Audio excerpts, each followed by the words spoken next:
हाँ, स्टार्टिंग से ही बताएंगे। आज स्टार्ट ही होगा ना? स्टार्ट कर चुके थे? नहीं,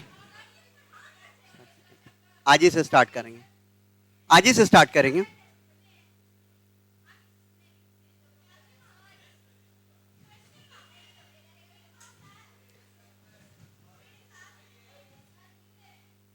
ठीक है, अगला क्लास रखेंगे टेस्ट, ओरल रिवीजन टेस्ट रखते हैं, ठीक है? लेकिन प्रिपेयर होकर के आएगा। क्विज करेंगे हम लोग। क्या? हाँ, अभी बता दे रहे हैं। 2 चैप्टर अभी जो पढ़ाए हैं उसी का, विजयनगर एम्पायर का कर देंगे। हाँ, ठीक है, ठीक है। नेक्स्ट क्लास वेंसडे, ठीक है, लेकिन प्रिपेयर होके आइएगा। क्या? एक बार कमिटमेंट कर दिए तो कर दिए।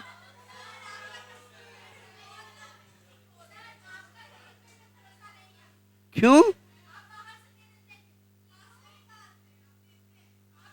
बिल्कुल नहीं। ठीक है, चलिए अब आगे चलते हैं। अभी तक हम लोग एम्पायर पढ़ रहे थे, बहुत कुछ डिस्कस किया, विजयनगर एम्पायर डिस्कस किया। अब हम लोग बात करेंगे कि किस तरह से रेवेन्यू कलेक्शन होता था।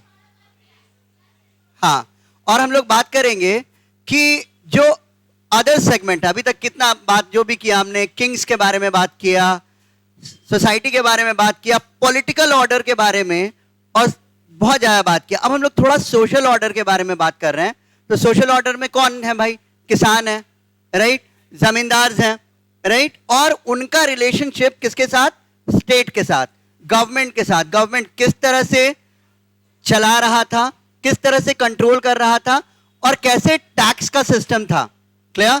कौन कल्टीवेटर था, किस तरह का वो कल्टीवेट करते थे, और क्या उनका रोल था, कौन अमीर किसान थे, कौन गरीब किसान थे, इन सब के बारे में हम लोग बात करेंगे। पहले से हम लोग जान रहे हैं, हर एक में देखा, जैसे विजयनगर एम्पायर में आपने देखा कि विजयनगर एम्पायर में किस तरह से जो लैंड रेवेन्यू सिस्टम था, और लैंड पे कंट्रोल किसका था? अमर नायकास का था ना। मिलिट्री चीफ थे, पर उनके कंट्रोल में ये सारा आता था, वो प्रोटेक्ट कर। ये ओवरऑल ये सिस्टम आपको सब में मिलेगा। आप लास्ट ईयर रोमन एम्पायर पढ़े थे, उसमें फ्यूडल सिस्टम पढ़ा था। क्या होता था? फ्यूडल लॉर्ड्स होगा, यही मोर और लेस ये सिस्टम आप अपने दिमाग में बिठा के रखिए कि हाँ क्या होगा? फ्यूडल लॉर्ड्स होगा, फ्यूडल लॉर्ड्स लैंड पे कंट्रोल करेगा, और उसके बाद रेवेन्यू कलेक्ट करके किंग को देगा। क्लियर? तो इसी तरह का सिस्टम ओवरऑल आपको मिलता है एंशिएंट हिस्ट्री से। अभी हम लोग मेडिवल में बात कर रहे हैं, तो मेडिवल में भी, और इवन जब अंग्रेज आ गए, जब ब्रिटिशर्स रूल करने लगे, तो वहां पे भी उन लोगों ने क्या किया? चीजों को चैनलाइज किया, और टैक्सेशन इस तरह का जमींदारों के थ्रू करना शुरू किया, और बाद में आकर के उन्होंने डायरेक्ट रेवेन्यू सिस्टम लाया। लेकिन ओवरऑल हम सब में पिक्चर जो देखते हैं, वो देखते हैं फ्यूडल सिस्टम का। ठीक है, कि भाई ये लैंडलॉर्ड्स हो गए, ये मिलिट्री चीफ हो गए, इनको दे दिया लैंड, और ये क्या करेंगे? वो मिलिट्री प्रोटेक्शन भी देंगे, और साथ में टैक्स रेवेन्यू कलेक्ट करके देंगे। ठीक है, और जैसे मौर्यन में मिनिस्टर्स होते थे, अमात्य होते थे, यहाँ पे आपको विजयनगर में अमर नायक मिल गया। हर एक में आपको इसी तरह का सिस्टम मिलेगा। अब यहाँ पे हम लोग स्पेशली फोकस कर रहे हैं मेडिवल पीरियड। मेडिवल पीरियड में ही हमने पढ़ा था विजयनगर को। अब नदर्न इंडिया पे भी बात करें कि मुगल काल, क्या मुगल डायनास्टी के टाइम में, सल्तनत के बाद का, राइट। तो पहले क्या हुआ था कि पहले हमारा सल्तनत पीरियड, राइट, सल्तनत पीरियड जो इल्बारी डायनास्टी या स्लेव डायनास्टी जिसको कहते हैं, कि हाँ भाई कुतुबुद्दीन ऐबक आया, फिर इल्तुतमिश, ठीक है। तो ये सारे डायनास्टी जब खत्म हुए, जब बाबर क्या किया? बाबर अटैक किया, ठीक है, इब्राहिम लोदी को हराया, और उसके बाद रूल स्टैब्लिश कर लिया। तो हर तरफ से यहां पे हम लोग बात करेंगे इसी का, कि किस तरह से सिस्टम क्या था। क्लियर? अब यहां पे जैसे देखिए, एक पिक्चर है, दिख रहा है हमको, it's all about rural scene. तो एक चीज तो कंफर्म था कि जो सोसाइटी था वो किस तरह का था? एग्रेरियन था।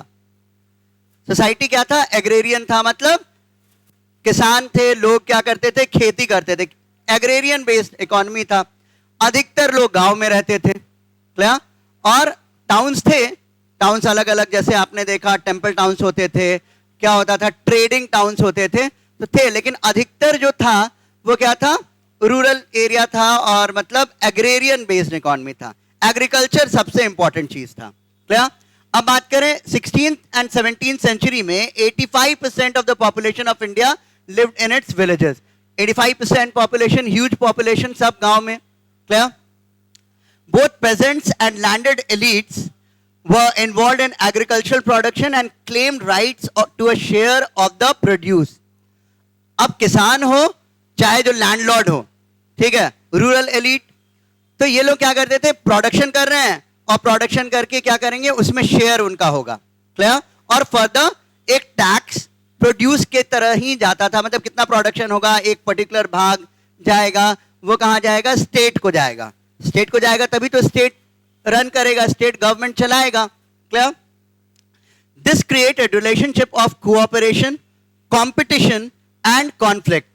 अब यहां पे देखिए क्या होता है, कोऑपरेशन भी होगा, क्लियर, क्योंकि स्टेट और जो एग्रीकल्चरिस्ट थे उनके बीच का रिलेशनशिप। फर्स्ट फर्दर क्या होगा, कंपटीशन भी होगा, एक से दूसरा आगे बढ़ना चाहेगा, हमारा प्रोडक्शन बढ़ जाए, हम कुछ नया टेक्नोलॉजी लगाएं, हम कुछ बेहतर प्रोडक्शन करें, competition and thereafter conflict also, clear. Conflict कैसे होगा, मान लो कि फर्दर एरिया ऑक्यूपाई करना है, राइट, मेरा जितना लैंड का एरिया होगा, more area if I will occupy, तो हमारा प्रोडक्शन भी तो बढ़ेगा, इजंट इट। तो इस तरह से कोऑपरेशन, कंपटीशन एंड कॉन्फ्लिक्ट तीनों फीचर थे। The sum of these agrarian relationship made up rural society. तो आपसे पूछा जाए सिंपली कि रूरल सोसाइटी को क्या मिलकर के बना रहा था और क्या चीज था जो फीचर था, तो भाई फीचर यही था कि कोऑपरेशन, कंपटीशन एंड कॉन्फ्लिक्ट सारा एग्जिस्ट करता था। At the same time agencies from outside also entered into the rural world, ठीक है। अब बाहर के भी एजेंसीज थे, वो भी रूरल वर्ल्ड में आए। ये कहने का मतलब कि मान लीजिए कहीं दूसरे एरिया में कहीं पे प्रोडक्शन कम है या कहीं पे ड्रॉट आ गया, तो अब वो लोग क्या करेंगे, नोमैडिक भी होंगे, जो एक जगह से दूसरे जगह, जो पेस्टोरलिस्ट हुए, मतलब एक तो मैक्सिमम एग्रेरियन, अब एग्रेरियन से रिलेटेड क्या था, पेस्टोरलिस्ट। पेस्टोरलिस्ट क्या करेंगे, उनको तो अपना जानवर को चराना है, राइट, ग्रासलैंड में जाएंगे और डिफरेंट एरियाज में एंटर करके, वहां पे फिर जब एंटर करेंगे, आपके एरिया में एंटर करेगा कोई, तो आप कॉन्फ्लिक्ट करेंगे, उसको रिटेलिएट करेंगे। तो ये था। Most important among these was the Mughal state which derived the bulk of its income from agricultural production। सबसे इंपॉर्टेंट हम बात कर रहे हैं, मुगल्स जब आए तो इन चीजों को उन्होंने चैनलाइज किया कि कैसे हमको टैक्स अच्छे से रेवेन्यू सिस्टम को बेहतर करना है। तो ड्यू कोर्स में बाबर, हुमायूं, अकबर, जहांगीर आते आते बहुत अच्छा से इन्होंने रेवेन्यू सिस्टम क्रिएट कर दिया था और एग्रेरियन सोसाइटी को कंट्रोल करके रखा था, clear. So agents of the state, revenue assessors। अब स्टेट के एजेंट कौन कौन थे, अब टैक्स हमको कलेक्ट करना है, जैसे आज के टाइम में भी तो म्यूनिसिपैलिटी कलेक्ट करेगी, इनकम टैक्स जाता है गवर्नमेंट को, राइट, डिफरेंट डिफरेंट टैक्सेस हम पे करते हैं, सेल्स टैक्स पे करते हैं, एंड फर्दर जो सारा कंबाइन होकर के जो हमारा है जीएसटी वो पे करते हैं। तो उसी तरह अब टैक्स हमको लगाना है तो हमको ऑफिसर्स चाहिए। तो ऑफिसर्स कौन होते थे, रेवेन्यू एसेसर्स। एसेसर्स एसेस करते थे। एसेसर असेसमेंट क्या होता है कि हम एसेस करेंगे कि यहां से कितना रेवेन्यू आ सकता है, कितना लैंड है। अब असेसमेंट करिएगा तब तो टैक्स लीजिएगा, ऐसे ही तो टैक्स नहीं ले पाइएगा। आप असेसमेंट कीजिएगा कि हाँ भाई ये एग्रीकल्चरल जो लैंड है ये बहुत फर्टाइल है, अब बहुत फर्टाइल है तो वहां का प्रोडक्शन ज्यादा होगा, माउंटेनस रीजन का प्रोडक्शन कम होगा, इजंट इट। तो उसके अकॉर्डिंग ये जो एसेसर्स होते थे, रेवेन्यू एसेसर्स, असेसमेंट करते थे, क्लियर। कलेक्टर्स रोल था टैक्स कलेक्शन का, क्लियर। एंड रिकॉर्ड कीपर्स कि कितना लैंड है, किसके पास कितना लैंड है, जो जमीन है किसके नाम पे है, ये सारा इन लोगों ने बुक करना शुरू किया, clear. So assessors, collectors and record keepers sought to control rural society so as to ensure that cultivation took place and the state got its regular share of taxes from the produce। अब एक चीज तो इनको ensure करना ही पड़ता था ना कि सारा व्यवस्था कर दें, व्यवस्था दें। अब सरकार है, स्टेट है, तो स्टेट क्या करेगा? फैसिलिटी भी देगा, इरिगेशन कर ले, सीड्स का व्यवस्था कर ले, प्लाऊ का व्यवस्था कर ले, बुलक्स हो, ठीक है, ट्रैक्टर तो नहीं थे तो बुलक्स होंगे, तो ये सारा का व्यवस्था भी करे, ताकि इंश्योर इस चीज को किया जाता था कि प्रोडक्शन बढ़े। आइडिया यही था कि प्रोडक्शन को हमको बढ़ाना है किसी तरह, तो बढ़ाएंगे और रेगुलरली टैक्स आएगा। Clear? Since many crops were grown for sale, trade, money and markets entered the villages and link the agricultural areas with towns. अब बहुत सारा ऐसा फसल था, जैसे अगर कहें खास तौर पे अफीम, ठीक है, नार्कोटिक चीज था, लेकिन अब ये सब क्या है? क्या नशा किया जाता है, वो नशे का चीज है, लीव इट। ओपियम, ओपियम क्या? छोड़िए ना, कुछ भी किया जाता है, अलग अलग तरीके से होता है। तो ये सब क्या था ना, ये सब था कि हाँ भाई इसका प्रोडक्शन करना है, कि हमको ट्रेड करना है। ओपियम से नहीं फर्क पड़ता है, इंडिगो से होता है। तो अब क्या था ना, सीधी सी बात है, कहने का मतलब पर्पस यही था कि प्रोडक्शन हो, सरकार को रेगुलर रेवेन्यू। क्या? तो मुगल बादशाह, ठीक है, अब pageants and agricultural production, basic unit of agricultural society was the village. जो सबसे बेसिक यूनिट था, अलग अलग गांव होंगे, गांव से रेवेन्यू आएगा। क्लियर? तो बेसिक यूनिट एग्रीकल्चरल प्रोडक्शन का क्या हुआ? Village. Inhabited by peasants who performed the manifold seasonal tasks that made up agricultural production throughout the year. सारा काम करते थे, पहले सॉइल को टाइल करेंगे, फिर सीड लगाएंगे, हार्वेस्ट करेंगे when it was ripe. Further they contributed their labor to the production of agro-based goods such as sugar and oil. ठीक है? तो एक तो प्रोडक्शन किया, प्रोडक्शन करने के बाद जो अलग प्रोडक्ट बनाया गया, फर्दर एक तरह से मैन्युफैक्चरिंग आज के टाइम में हम बात करते हैं, तो sugar, agro based industry, right, और ऑयल का, कि ऑयल प्रोसेस में जाएगा। अब मस्टर्ड सीड्स है, उससे क्या करेंगे? सोयाबीन है, उससे क्या करेंगे? ऑयल का प्रोडक्शन करेंगे। Got it? क्या? अफीम सरकार ने इलीगल नहीं किया था, हाँ, अभी इलीगल है।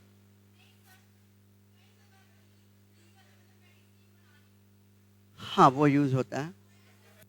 अब तो बहुत ज्यादा डिमांड हो रहा है, राइट, जो क्या कहते हैं, सिनेबीज जिसको कहते हैं, तो उसको लीगलाइज करें, marijuana को लीगलाइज किया जाए।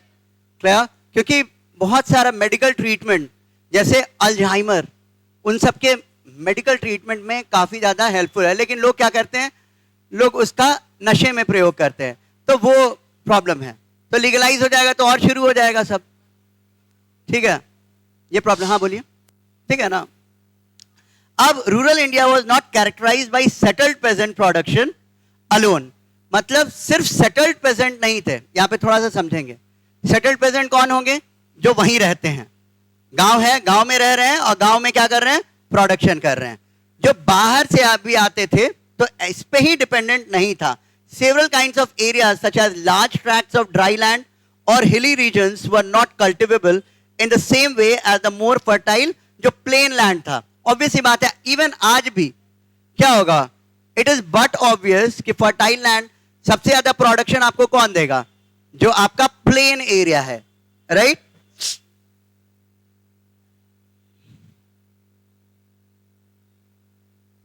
Now, expanses of land, in addition, forest areas made up a substantial proportion of territory. We need to keep this varied topography in mind when discussing agrarian society. तो हमको इसका ध्यान रखना पड़ेगा कि केवल खेत तो थे नहीं, बहुत ज्यादा जंगल थे, फॉरेस्ट थे, तो ये और हिली एरिया, फिर फॉरेस्ट, ये सारा टोपोग्राफी का ध्यान रखना पड़ेगा, ठीक है, कि कहां से। तो सबसे ज्यादा रेवेन्यू आने का और सबसे ज्यादा इंपॉर्टेंट जो लोकेशन था, वो लोकेशन क्या था? जो प्लेन एरिया था सिंपली। अब बात करें, हर चैप्टर के बिगिनिंग में हम लोग यही बात करते हैं कि हाँ सोर्सेज क्या है, कहां से हमको इंफॉर्मेशन मिला, राइट? कहां से इंफॉर्मेशन मिलता है? और understanding of the workings of rural society does not come from those who work the land as peasants did not write about themselves. Obvious सी बात है, जो किसान है वो तो लिखते नहीं थे, तो इंफॉर्मेशन कहां से मिलेगा? अगर टेक्सचुअल ट्रेडिशन की बात करें तो our major source of the agrarian history of the 16th and early 17th century are chronicles and documents from the Mughal court. तो कोर्ट के ही डॉक्यूमेंट, जैसे लैंड रिकॉर्ड है, डॉक्यूमेंट है, कोई डिस्प्यूट का रिकॉर्ड है, तो वो सारे रिकॉर्ड से, और क्रॉनिकल्स, राइट? क्रॉनिकल्स जिसको तवारिख भी कहते थे, राइट? तारीख कहिए या तवारिख पर्शियन में, तो तवारिख या क्रॉनिकल्स, क्रॉनिकल्स से काफी इंफॉर्मेशन मिला। तो ये क्या करते थे, मतलब क्रॉनिकल्स क्या, डेट लाइन, इस डेट पे ये इवेंट हुआ, इस डेट पे ये इवेंट हुआ, जो क्रोनोलॉजी आप कहते हैं, और इवेंट का पूरा डिस्क्रिप्शन रहता था। तो ये तवारिख्स जो लिखे जाते थे या क्रॉनिकल्स लिखे जाते थे जो मुगल कोर्ट में, उनसे बड़ा इंफॉर्मेशन मिल गया कि हाँ भाई क्या टैक्स सिस्टम था, कैसे किसान थे, किसानों को क्या कहा जाता था, ये सारा इंफॉर्मेशन। अब सबसे इंपॉर्टेंट सोर्स जो है आईने अकबरी, क्लियर? आइन का मतलब होता है कि कोई भी डॉक्यूमेंट, ठीक है, कोई भी डॉक्यूमेंट, जैसे संविधान को भी हम आइन कहते हैं, ठीक है, वो भी आइन है, भारत का आइन या भारत का संविधान या इंडियन कॉन्स्टिट्यूशन। तो आईने अकबरी मतलब अकबर का रूल का जो प्रोसेसेस था, रूल्स था, इसको लिखा अबुल फजल ने। इन शॉर्ट द आइन सी authored by Akbar's court historian Abul Fazl, सबसे इंपॉर्टेंट सोर्स है। तो अकबर के टाइम में जो इतना बेहतर ढंग से चैनलाइज था, वो हमको कहां से पता चलता है? इंपॉर्टेंट सोर्स आईने अकबरी। फिर बाबरनामा से भी पता चलता है हमको, बाबरनामा में बाबर ने लिखा, बाबर पढ़ा लिखा था, उसने लिखा, ठीक है, अकबर लिखवाया, क्लियर? तो Akbar's court historian Abul Fazl, this text meticulously recorded the arrangement made by the state to ensure cultivation, कि स्टेट क्या क्या अरेंजमेंट किया कि कल्टीवेशन कैसे इंश्योर हो, इरिगेशन कैसे मिले, प्रॉपर लोगों को कल्टीवेशन होता जाए, ये सारा मेंशन है आईने अकबरी में, क्लियर? तो बहुत इंपॉर्टेंट सोर्स। तो सोर्सेज में आपको क्या आएगा? जो मुगल कोर्ट के डॉक्यूमेंट, राइट, मुगल कोर्ट के रिकॉर्ड, डीड्स, फिर कोई भी डिस्प्यूट का रिकॉर्ड, राइट, और क्रॉनिकल्स, क्लियर? और क्रॉनिकल्स में सबसे इंपॉर्टेंट क्रॉनिकल आपका यही है आईने अकबरी। फिर बाबरनामा बुक है, ऑटोबायोग्राफी, उसमें भी मिलता है, लेकिन क्रॉनिकल्स आईने Akbari is the most important. To enable the collection of revenue by the agencies of the state and to regulate the relationship between the rural magnates, the zamindars, ठीक है? तो और कि किस तरह से जमींदारों के हाथों में था, तो ये सारा कुछ आईने अकबरी में मिलता है, वो हम लोग सारा देखेंगे। The central purpose of the आइन was to present a vision of Akbar's empire where social harmony was provided by a strong ruling class। देखिए, हमको जो भी इंफॉर्मेशन मिला है, और ऑब्वियस सी बात है, दरबार में जो होगा वो क्या लिखेगा? अच्छी बातें ही लिखेगा, ठीक है, किंग के बारे में अच्छी बातें ही लिखेगा, क्लियर?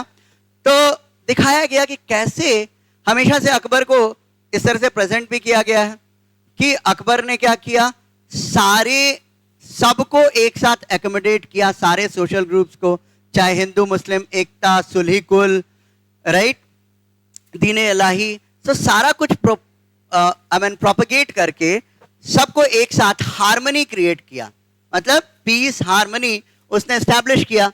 तो यही दिखाया आईने अकबरी में अबुल फजल ने कि किस तरह से सभी ग्रुप को, सभी सोशल ग्रुप्स को, समाज में जो भी ग्रुप्स थे उनको किस तरह से एक किया गया।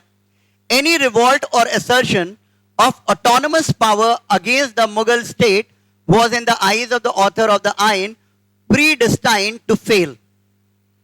अब आइन में क्लियरली दिखाया गया, मतलब आइन मींस आईने अकबरी, तो आईने अकबरी में क्लियरली दिखाया गया कि कोई रिवॉल्ट अगर होगा, राजा तो बहुत अच्छा काम कर रहा है, अकबर तो बहुत बेहतरीन है, माइंड ब्लोइंग है, अब अकबर के अगेंस्ट किसी तरह का अगर प्रोटेस्ट हो रहा है तो it was pretty sure that it was going to fail. वो फेल होगा ही, क्योंकि अकबर इतना स्ट्रांग है कि वो ऑब्वियसली वो फेल करेगा. और जो भी हो रहा है, जो मान लीजिए कि जमींदार या किसान कोई रिवॉल्ट किए, तो वो गलत हो रहा है.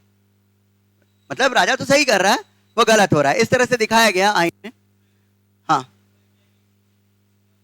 क्या मिलता है, पर वो सोर्सेज हमारे एनसीईआरटी में नहीं है.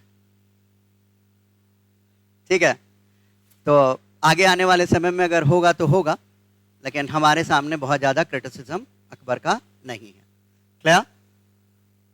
और क्या, हाँ, तो हम लोग we need to stick with NCERT, right? Whatever we learn from the आइन about peasant remains a view from the top. जो भी हम पढ़ रहे हैं आइन के हिसाब से, वो क्या है? टॉप का व्यू, मतलब मुगल बादशाह का व्यू, और मतलब शासन का व्यू. तो वो अच्छा ही बताएंगे, खराब नहीं बता रहे हैं, लेकिन फिर भी रेवेन्यू सिस्टम का तो पता चलता है. Fortunately, however, the account of the आइन can be supplemented by descriptions contained in sources emanating from the regions away from the Mughal capital. अब हम कहेंगे कि ठीक है, आइन तो ले रहे हैं, लेकिन क्या आइन की सारी बातें, तो यहां पे तो एक क्वेश्चन मार्क आ रहा है कि हाँ भाई आइन तो लिख रहा है, क्या, लेकिन उसको सप्लीमेंट करने का भी प्रूफ मिल रहा है. ऐसा नहीं है कि सारा झूठ झूठ बात है, क्या, तो सब सही है. तो उसको सप्लीमेंट करने के लिए, मतलब ये लिखा है उसी तरह का इंफॉर्मेशन हमको अदर डॉक्यूमेंट्स में मिलता है, जो दूसरे regions away from the Mughal capital, right, वो क्या थे? Detailed revenue record. कहां से? गुजरात से, महाराष्ट्र से और Rajasthan, dating from the 17th and 18th century. यहां पे अंग्रेज भी आ गए थे. क्लियर? मुगल के पैरेलल में ब्रिटिशर्स भी आ गए थे. ईस्ट इंडिया कंपनी आ चुकी थी 18th सेंचुरी में, और 1757 से हम लोग कंसिडर करते हैं ब्रिटिश रूल इन इंडिया. क्या हुआ था 1757 में? 1757, 1757, क्या? Battle of Plassey. हाँ, एक्सीलेंट, बैटल ऑफ पलासी. हाँ, तो उसी के बाद से हम लोग कंसिडर करते हैं, अंग्रेज तो पहले से आए हुए थे, तब से हम लोग कंसिडर करते हैं कि British rule in India. Further, तो यहां पे ये सारा प्रूफ जो है वो क्या करता है? सप्लीमेंट करता है. Clear? Further, the extensive records of the east India company provide us with useful description of agrarian relations in eastern India. Eastern India में भी जब टी कॉफी के कल्टीवेशन की बात करते हैं, और ईस्टर्न इंडिया में जो ईस्ट इंडिया कंपनी का रिकॉर्ड है, अंग्रेज तो रिकॉर्ड उनका रिकॉर्ड तो हमको सबसे ज्यादा मिलता है. अंग्रेज जो भी आए उस सब चीज को डॉक्यूमेंट करने लगे, उनका एक एक रिकॉर्ड है, तो ये सप्लीमेंट करने लगा, उसी के पैरेलल चल रहा था. Clear? Sources record instances of conflicts between peasants, zamindars and the state. और इसमें मेंशन किया गया है कि peasants के बीच में, peasants किससे लड़ रहे थे? जमींदार से. जमींदार फर्दर जो स्ट्रांग हो जा रहे थे, वो किससे लड़ रहे थे? स्टेट से लड़ रहे थे. और peasants भी डायरेक्टली स्टेट से लड़ रहे थे. Clear? In the process they give us an insight into peasants' perception and their expectation of fairness from the state. Obvious सी बात है, किसान क्या चाहते थे? किसान चाहते थे कि हमारे साथ फेयर हो, टैक्स ले, इसमें कोई दिक्कत नहीं है, लेकिन फेयर हो. सूखा पड़ गया, बहुत ज्यादा मुसीबत आ गई, उसमें कहां से टैक्स देगा? क्लियर? और सभी को बराबर दिया जाए. क्लियर? अब जैसे अकबर में, तो भाई अकबर ने तो जजिया कर हटाया, राइट? तो जजिया कर क्या था? नॉन मुस्लिम्स को पे करना पड़ता था. क्लियर? तो इस तरह से उसने सोशल हार्मनी तो क्रिएट किया, लेकिन यहां पे फिर बात हुई कि हाँ भाई टैक्सेस का भी इस तरह का डिवीजन, जो एग्रेरियन टैक्सेस हैं, उन सबको भी स्ट्रीमलाइन किया जाए. तो यही एक्सपेक्टेशन था, एक किसान का एक्सपेक्टेशन यही था कि हमारे साथ फेयर हो. क्लियर? अब बात करें peasants and their lands. The term which Indo-Persian sources of the Mughal period most frequently used to denote a peasant was rayat. ठीक है, बाद में भी अंग्रेजों के समय आप पढ़ेंगे रेयतवाड़ी, मालवाड़ी पढ़ेंगे. रैयत प्लूरल रिया और मुजारियन. तो ये किसानों के लिए टर्मिनोलॉजी, तो टर्मिनोलॉजी याद रखिएगा, ठीक है, रैयत, मुजारियन। In addition we also encounter the term किसान और असामी, ठीक है, आज भी ये टर्म यूज करते हैं ना कि मोटा असामी है, राइट? तो मोटा असामी मतलब rich, you would have heard कि वो कौन है भाई, बहुत रिच किसान है, जैसे जमींदार है, बहुत रिच है, तो वो क्या हो गया, असामी। ये टर्म भी यूज किया जाता था, किसान और असमी। Sources of the 17th century refer to kinds of peasant, दो तरह के किसान थे, एक खुद कष्ट और दूसरा पही कष्ट, ठीक है। खुद कष्ट क्या हो गया, अपना लैंड है, खुद का लैंड है, उसपे वो खेती कर रहे हैं, उसी गांव में रहेंगे और खेती करेंगे। और पही कष्ट जो दूसरे जगह से आकर के वहां पे कल्टीवेशन करेंगे, कॉन्ट्रैक्ट पे आते थे, ठीक है, कॉन्ट्रैक्ट पे लाया जाता था, वहां पे काम कराया जाता था, तो वो पही कष्ट हो गया। तो दो तरह का, दो कैटेगरी किसान का, खुद कष्ट एंड पही कष्ट, क्या?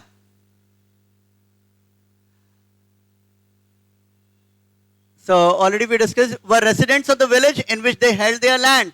The latter were non-resident cultivators who belonged to some other village but cultivated lands elsewhere on a contractual basis. ठीक है, contractual basis पे आते थे और land को cultivate करते थे. People became pahikash either out of choice. For example, when terms of revenue in a distant villages were more favorable, or out of compulsion, for example, forced by economic distress after a famine. तो पही कष्ट हमेशा क्या होता था, ये नहीं होता था कि खुशी से जा करके कहीं कर रहे हैं, कंपल्शन के कारण करते थे, मजबूरी है। तो मजबूरी क्या है कि एक दूसरे जगह रेवेन्यू का चांसेस है, इधर चांसेस नहीं है, अकाल पड़ गया तो हम यहाँ पे तो कुछ नहीं कर पाएंगे, तो दूसरे जगह जाएंगे, दूसरे जगह जा करके हम लोग क्या करेंगे, कल्टीवेशन करेंगे, isn't it? और स्टेट भी भेजता था, clear? Seldom did the average peasant of North India possess more than a pair of bullocks and plows. ठीक है, शायद ही या कम ही हमको मिलता है, या ज्यादा से ज्यादा क्या होता था कि एक बुलक और एक प्लाउ से ज्यादा किसी के पास कुछ होता नहीं था। तो मतलब क्या दिखता है, गरीब किसान, right? Most possessed even less, बहुत के पास उससे भी कम होता था या तो कुछ भी नहीं होता था, clear? In Gujarat, peasant possessing about 6 acres of land were considered to be affluent. ठीक है, अगर किसी के पास 6 एकड़ जमीन है तो उसको माना जाता था कि अमीर है, affluent है, right? 6 acres land, affluent. In Bengal, हर एक रीजन में ये अलग अलग हो रहा है, क्या? गुजरात में 6 एकड़ है तो भाई अमीर है, affluent है, संपन्न है। बंगाल में अगर देखें 5 एकड़, 5 एकड़ जमीन है, वो upper limit of an average peasant farm, मतलब ज्यादा से ज्यादा एवरेज फार्मर के पास 5 एकड़ जमीन होता था, क्या? हाँ बोलिए। 32 कट्ठा, कट्ठा समझ में आता है ना, कट्ठा से कैलकुलेट कर लीजिए कहीं भी, 40 क्या? हाँ, हर जगह अलग अलग होता है, तो स्क्वायर फीट में कन्वर्ट कर लीजिए।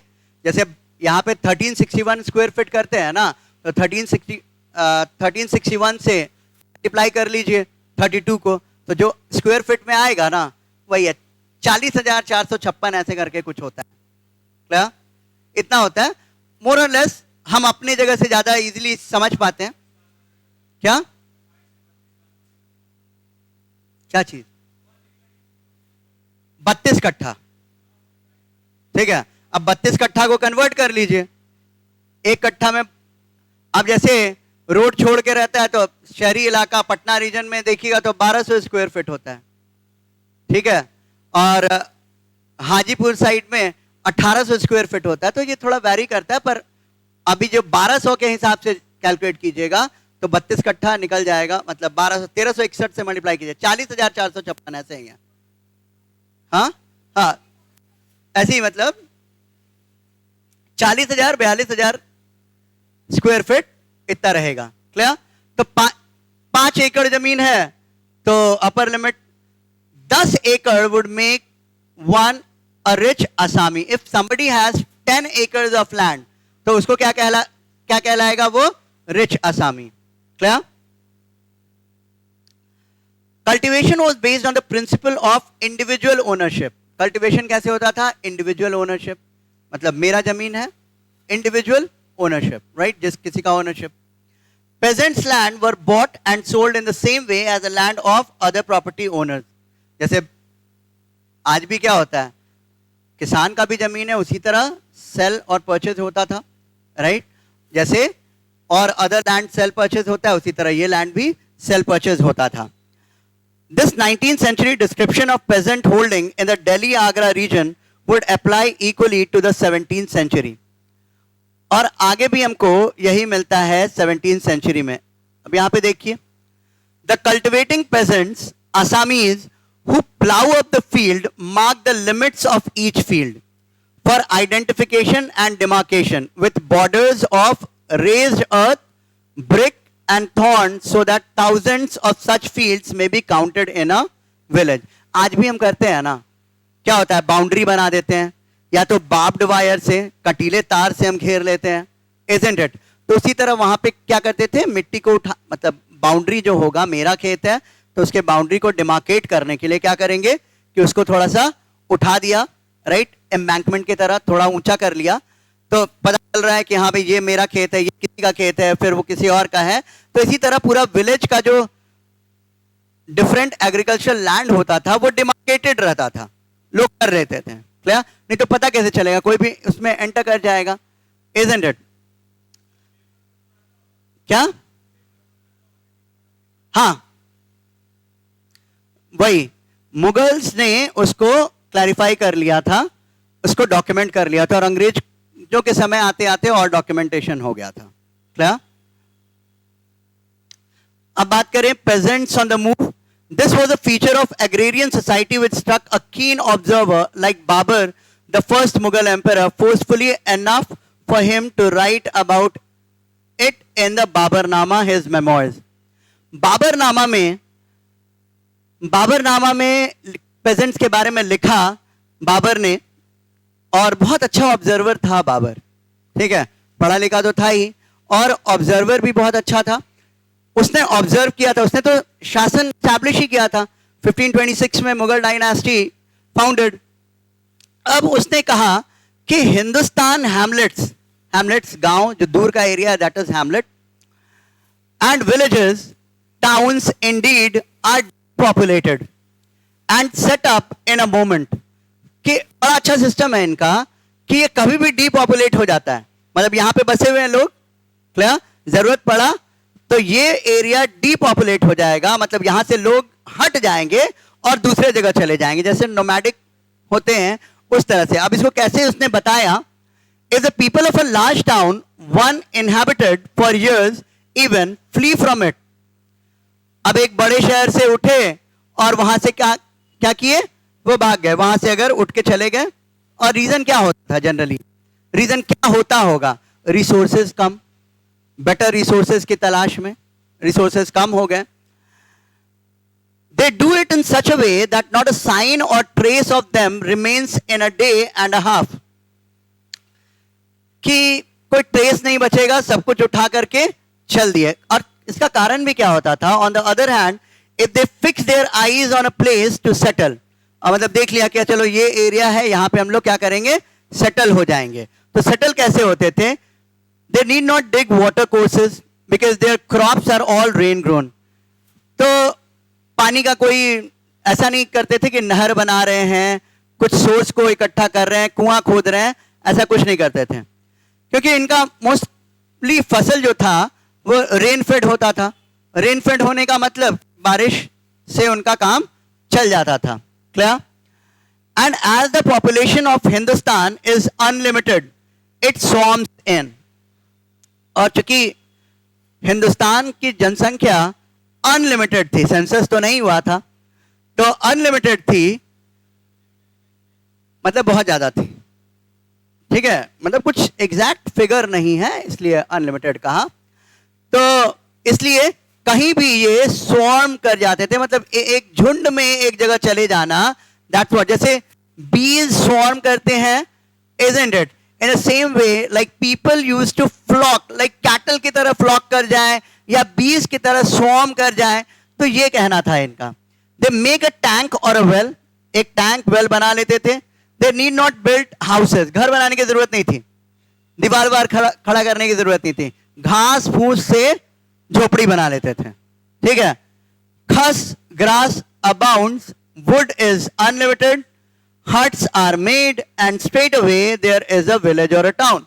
क्या किया, पहुंचे वहां पे, झोपड़ी डाल ली घास फूस से, खस से, ग्रास से, और क्या किया, झोपड़ी बना करके वहां पे सेटल हो गए, बस बस गए. अब बन गया गांव, बन गया एक गांव, बस गया. सिंपल. यहां से उठे दूसरे जगह गए, ज्यादा मेहनत नहीं करना है, कुआं वहां खोद लिया ज्यादा से ज्यादा करना है तो, और शुरू में तो वो भी नहीं करते थे, और उसके बाद झोपड़ी वोपड़ी बना दी, अपना काम हो गया, फसल तो उग ही जाएगा बारिश से. Clear.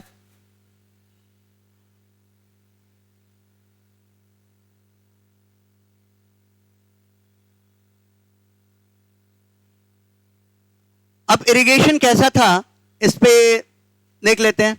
Irrigation and technology. The abundance of land available, labor and the mobility of peasants were three factors that accounted for the constant expansion of agriculture. अब क्या चाहिए, लैंड का अवेलेबिलिटी बहुत था, abundance, right, abundance of land, labour का availability और pageant का mobility. जहां जरूरत पड़ेगा वहां पे किसान उठ के चले जाएं. So that is mobility. Clear है. तो ये सारा क्या था, एग्रीकल्चर के लिए इंपॉर्टेंट था. अब बात करें, since the primary purpose of agriculture is to feed people basic staples such as rice. Staple क्या कहते हैं, हमारा जो कॉमन फूड है, कहते हैं ना स्टेपल डाइट, जैसे स्टेपल डाइट राइस होगा, व्हीट होगा. सो दैट इज मतलब जो कॉमन फूड है. तो बेसिक स्टेपल्स राइस थे, wheat, millets were the most frequently cultivated crops. तो पहला पर्पस तो यही था, ट्रेड के लिए नहीं, ये सब के लिए मेन पर्पस क्या था, ये सब उगाने का कारण क्या था, इसको उगाएंगे अपने खाने के लिए, अपने आप को फीड करने के लिए, isn't it? और लोगों को और पॉपुलेशन को फीड करने के लिए, खिलाना है उनको. Areas which received 40 inches or more of rainfall a year were generally rice producing zones. पता है हम लोग को कि राइस को प्रोड्यूस करना है तो हमको बहुत पानी का जरूरत पड़ता है, नी डीप वाटर चाहिए, isn't it? तभी राइस ग्रो करेगा. तो जहां भी 40 इंचेस और मोर रेनफॉल होता था वहां पे चावल की खेती हो जाती थी. Followed by wheat and millets. कम पानी में व्हीट और मिलेट्स, राइट. मिलेट्स तो ऐसे ही उग जाएगा, जो भी मॉइस्चर है उसी से उग जाएगा, ज्यादा माथा पच्ची भी नहीं करना है. Corresponding to a descending scale of precipitation, right. मतलब सबसे ज्यादा पानी है तो राइस, कम पानी व्हीट और कम मिलेट्स. ठीक है. तो ये descending.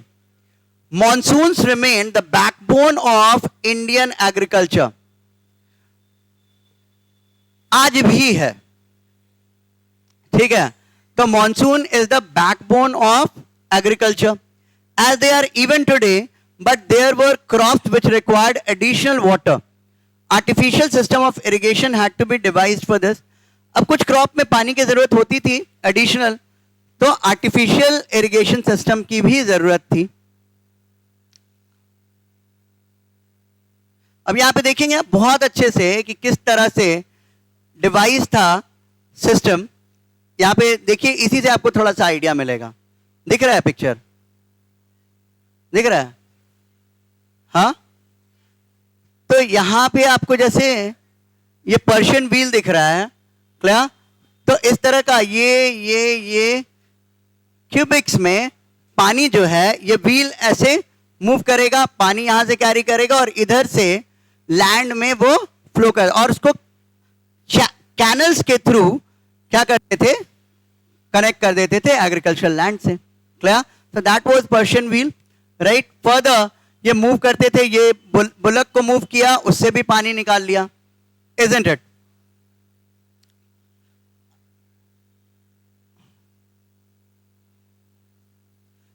This is an excerpt from Babar Nama.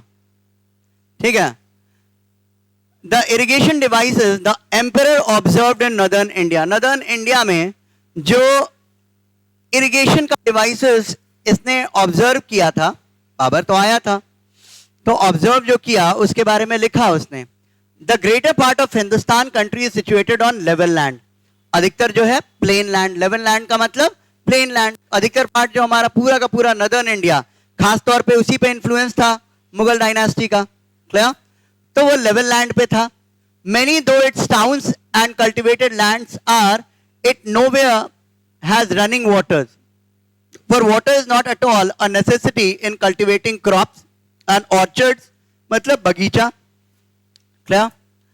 Autumn crops grow by the downpour of the rains themselves, and strange it is that spring crops grow even when no rains fall. However, to young trees water is made to flow by means of buckets or wheels. तो इसने यही बताया कि बहुत सारा चीज क्या है, पानी जो है यहाँ ऑलरेडी मॉनसून से कवर हो जाता है, और उसके बाद जहां जरूरत पड़ती थी वो बकेट से और व्हील से, पहिए से, क्लियर. तो इससे क्या करते थे, इससे इरिगेशन हो जाता था. इन Lahore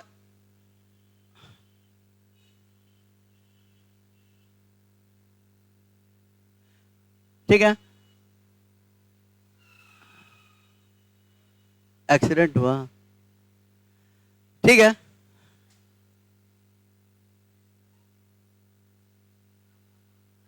So in Lahore, Dipalpur, both in present day Pakistan and those other parts, people water by means of a wheel. तो लाहौर का बताया कि वो किस तरह से वाटर करते थे, व्हील्स के थ्रू, पहिए के through. They make 2 circles of rope long enough to suit the depth of the well. Fix strips of wood between them and on these fasten pitchers. और सब पे देखिए पिचर्स लगा हुआ है, ठीक है, ये पिचर ही है, isn't it? उससे पानी लिया जा रहा है, clear. Depth of well, fix strips of wood between them and on these fastened pitchers. The ropes with the wood and attached pitchers are put over the wheel well. और ये पूरा को व्हील वेल के ऊपर रखते थे, clear.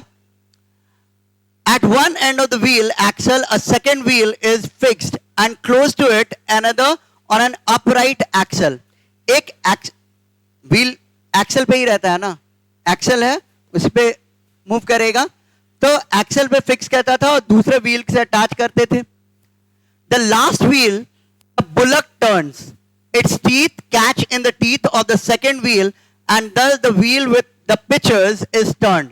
ठीक है, ये मूव करेगा, ये व्हील से कनेक्टेड है और ये पिचर्स को मूव करेगा. तो एक व्हील मूव कर रहा है तो एक व्हील से दूसरा व्हील अटैच है, वो मूव करेगा और इस तरह से पिचर क्या करेगा, पानी को ओवरफ्लो कराएगा और इस तरह से बुलक मूव करते रहेगा. तो व्हील कैसे मूव कर रहा है, बुलक मूव कर रहा है उसको, clear. Trough is set where the water empties from the pitchers and from this the water is conveyed everywhere. और ट्रफ बना रहता था, पानी जो है वो हर जगह वहां से चला जाता था. फिर आगरा के बारे में बताया. इन आगरा, चंदवार, बयाना, all in present day Uttar Pradesh and those parts again people water with a bucket. लोग बकेट से वाटर करते थे. At the well edge they set up a fork of wood having a roller adjusted between the forks, tie a rope to a large bucket, put the rope over a roller and tie its other end to the bullock. One person must drive the bullock, another empty the bullock. मतलब bucket जाता है, जैसे कुएं से पानी निकालते हैं, कुएं से पानी निकालते हैं ना, तो वही बुलक कार्ट जो होता था, बुलक्स क्या करते थे, इसको निकालते थे और फर्दर मतलब रस्सी खींच रहे हैं, वो एक तरफ से जा रहे हैं तो पानी क्या करेगा, निकलेगा. तो इस तरह से इरिगेशन सिस्टम था.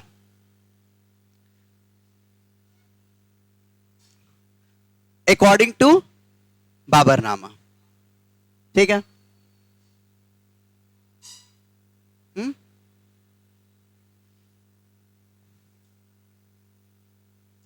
Irrigation projects received state support as well. अब ऑब्वियसली बात है, सारा कुछ तो किसान खुद नहीं करते थे, स्टेट का सपोर्ट भी होता था. मतलब राजा का सपोर्ट, बादशाह का सपोर्ट रहता था. For example northern India, the state undertook digging of new canals, नहर, नाला and also repaired old ones like the Shahnahar in the Punjab during Shahjahan reign. ठीक है, तो स्टेट क्या करता था, नहर खुदवाता था। और जैसे एग्जाम्पल है शाह नहर, शाहजहां ने क्या किया था, ओल्ड वन को रिपेयर किया था। दो agriculture was labour intensive, peasants did use technology that often harnessed cattle energy। तो अधिकतर तो वो लेबर इंटेंसिव था, लेबर बहुत ज्यादा लगता था, लोग किसान क्या करते थे, काम करते थे, लेबर इंटेंसिव था। और साथ में बुलक के लेबर को यूटिलाइज किया जाता था, उसके लेबर को बहुत ज्यादा यूटिलाइज किया जाता था। One example was the wooden plough. ठीक है, तो वुडन प्लाउ बुलक से अटैच होता था और खेती किया जाता था, which was light and easily assembled with an iron tip और coulter, जो फंसाने वाला होता है उसी को कहते हैं coulter। It therefore did not make deep furrows which preserved the moisture better during the intensely hot months। ठीक है, तो मॉइस्चर को रिटेन भी करेगा जैसे ही हम उसको मूव करेंगे। Clear? Further, a drill pulled by a pair of giant oxen was used to plant seeds। ठीक है, तो सीड को भी प्लांट करने के लिए ड्रिल करके अंदर तक जाए, राइट? तो with the drill pulled by a pair of giant oxen was used to plant seeds, but broadcasting of seed was the most prevalent method. Broadcasting क्या हुआ, सीड को छींट देना। ठीक है, पर यह भी मेथड होता था, ड्रिल करके वहां पे सीड को लगाना, या पर ज्यादा कॉमन क्या था, broadcasting. Clear? Hoeing and weeding were done simultaneously using a narrow iron blade with a small wooden handle। जो कुदाल है वो इसी को कहते हैं ना, उससे भी क्या करते थे, खोद करके खेती करते थे, isn't it?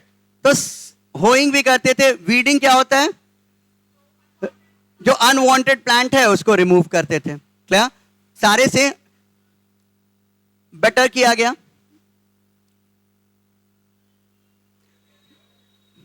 क्या हुआ, अबे है ये कर लेता।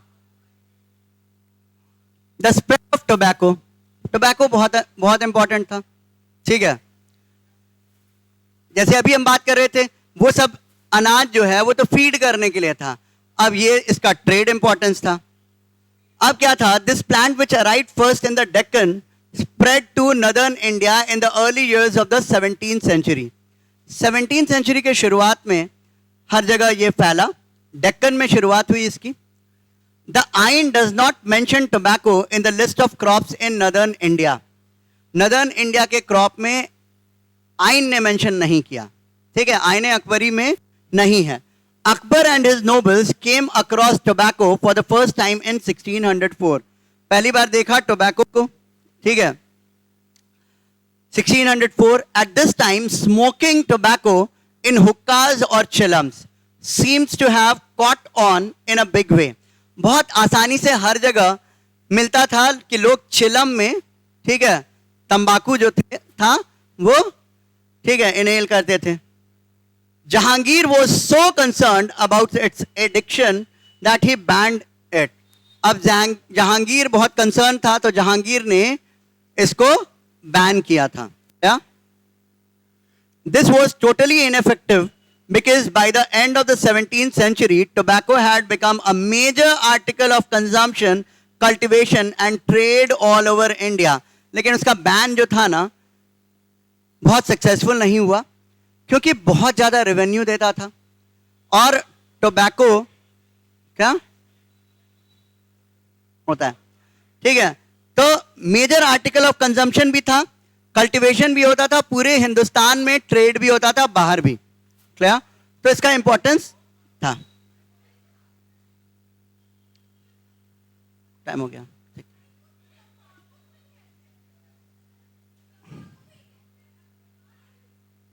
हाँ, तंबाकू ही कहते हैं।